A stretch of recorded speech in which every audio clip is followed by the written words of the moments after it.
Contraceptives can only do so much. Pero, ang pinaka-efficient way para makaiwas sa sexually transmitted diseases o sa mga unwanted early pregnancies ay abstinence o ang paglayo sa tukso. Always be smart and think rationally. Huwag kayong magpapadala sa inyong mga puso. Sabi nga sa Bible, di ba? The heart is the most deceitful of all things. So stay pure in heart, in body, and in mind. Yes? Any questions?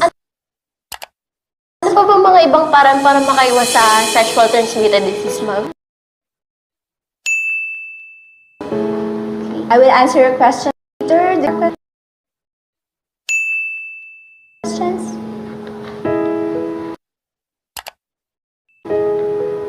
Ma'am, Yes? pwede bang gumamit ng condom? Okay. I will answer your question later. Ayos-ayos